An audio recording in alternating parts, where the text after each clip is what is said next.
गांव में सरकारी हैंडपंप के आसपास कुछ विचित्र घटनाएं होने लगी।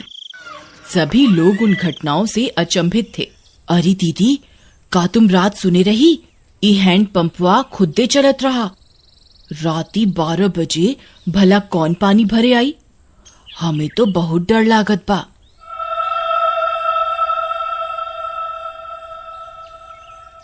हाँ रानी, हम सुने रही।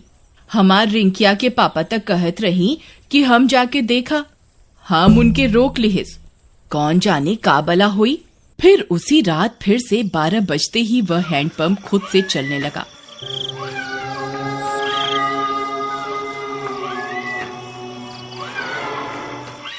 सभी गांव वाले सुन रहे थे, पर किसी की हिम्मत नहीं हुई कि जाकर देखे। फिर सुबह होने पर, अरे मीना दीदी, चला हो, हैंडपंपवा पर पानी भरे के।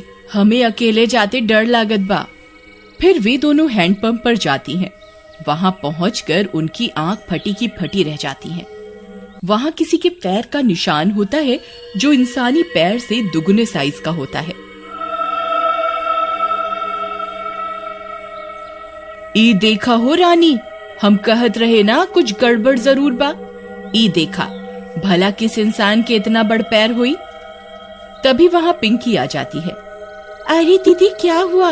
आप दोनों इतनी परेशान क्यों हैं? ई देखो बहन, इतना बड़का पैर। लागत है कौनो शैतान ई हैंडपंपवा पे आया रहा। कम ऑन दीदी, कोई प्रैंक कर रहा होगा। हमारी सिटी में तो ऐसे बहुत करा जाता है।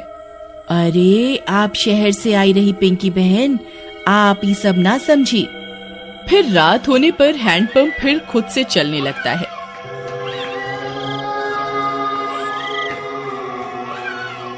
मम्मी, मैं जा रही हूँ हैंडपंप के पास। मैं अभी सबक सिखाती हूँ इस नमूने को।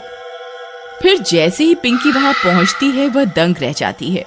वहां 2 सिर की एक चुड़ैल हैंडपंप चला रही होती है।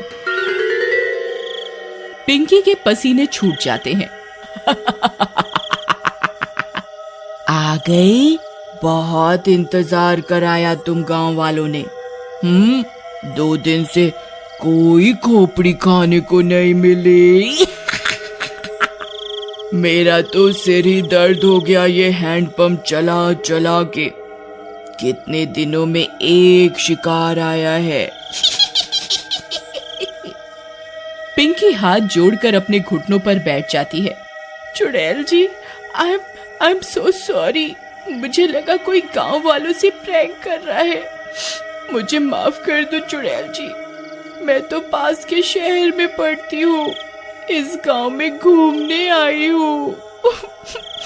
पर चुड़ैल उसकी विनती नहीं सुनती और उसकी खोपड़ी खा जाती है।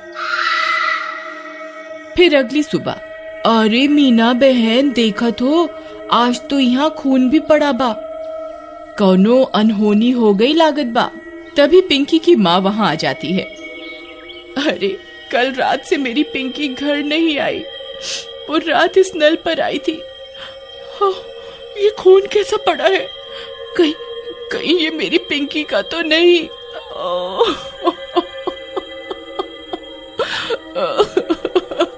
अरे भौजाई, हम उसे कल ही कहे रहे कि ज्यादा लेक्चर का झाड़ो। लगता है उसके साथ कुछ गलत हुई गवा।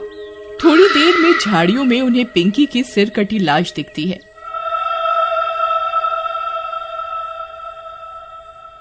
यह बात पूरे गांव में फैल जाती है। सब फैसला करते हैं कि अब से इस हैंडपंप पर कोई नहीं आएगा। फिर रात होने पर वह चुड़ैल फिर से हैंडपंप पर आकर उसे चलाने लगती है, पर कोई नहीं आता। लगता है गांव वाले चालाक बन रहे हैं। इनको किसी और तरकीब से बुलाना होगा, नहीं तो हम भूखी मर जाएंगी। हाँ, पर करें क्या? रुक जा मेरे जुड़वा सिर, अभी तुझे किसी खोपड़ी का स्वाद चखवाती हूँ। फिर वह चुड़ैल पिंकी के घर के पास पहुंच जाती है। वहां जाकर चुड़ैल पिंकी की आवाज में उसकी माँ को आवाज देती है। मम्मी, मम्मी, दरवाजा खोलो मम्मी। मम्मी। पिंकी की आवाज सुन उसकी माँ झट से दरवाजा खोलती है। वह बाहर चुड़ैल को देख पिंकी की माँ कांपने लगती है। पिंकी, ये तुझे क्या हुआ? चुड़ैल की एक खोपड़ी अपनी लंबी जीभ से पिंकी की माँ को जकड़ लेती है। मैं कोई पिंकी विंकी नहीं। तेरी पिंकी तो कब की हजम भी हो गई होगी। अब तू मेरा खाना बनेगी मूर्ख औरत। फिर चुड़ैल उसकी खोपड़ी काट कर निकाल लेती है और उसे खा जाती है।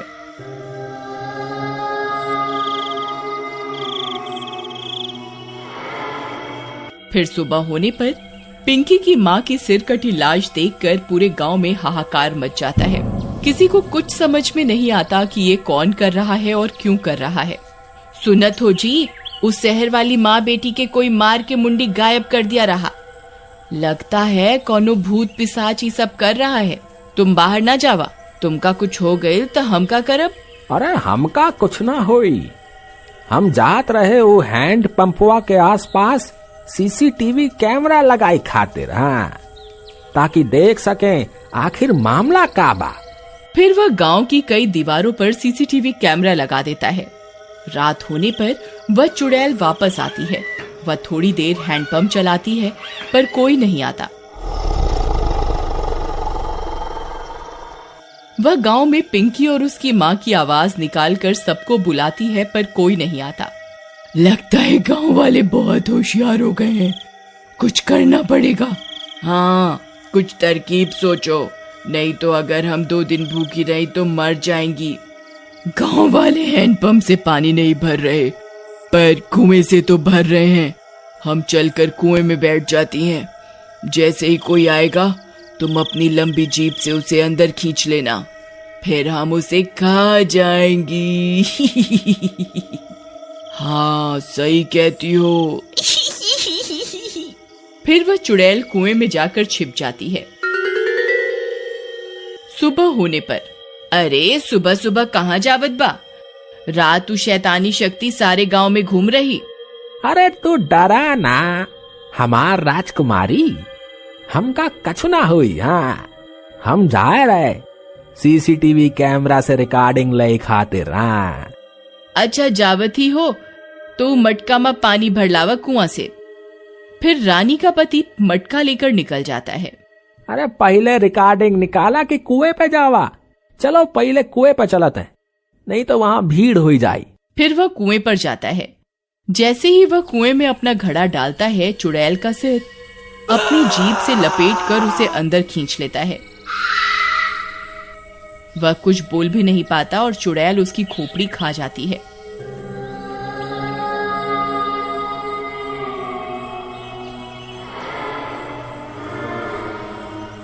कुछ देर में गांव वालों को उसकी सिर कटी लाश कुएं में दिखती है। इस बार और कोहराम मच जाता है। हम कहर, अरे हम इकरा के कही रही ना जावा सुबह सुबह, पर ये हमारी एक न सुनी। हम तो लुट गईली, बर्बाद हो गईली। हे राम।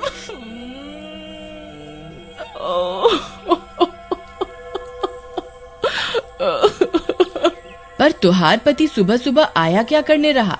फिर रानी ने बताया कि उसके पति ने सीसीटीवी कैमरे लगाए थे गांव में, जिससे यह पता चल सके कि आखिर मामला क्या है।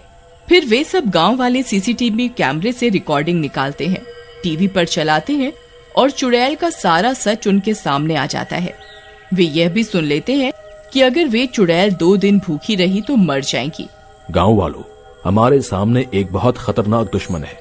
इसे हराने के लिए हमें बस ये करना है कि हम 3 दिन तक अपने घरों में कैद रहें, नहीं तो ये 2 मुंडी वाली चुड़ैल कई और लोगों को अपना शिकार बना लेगी।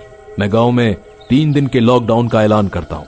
लॉकडाउन होने के बाद वे चुड़ैल 2 दिन तक गांव में आई अपना शिकार पकड़ने के लिए। उन्होंने कई तरकीबें लगाई पर कोई अपने घर से बाहर नहीं आया और वे दोनों चुड़ैल मर गईं।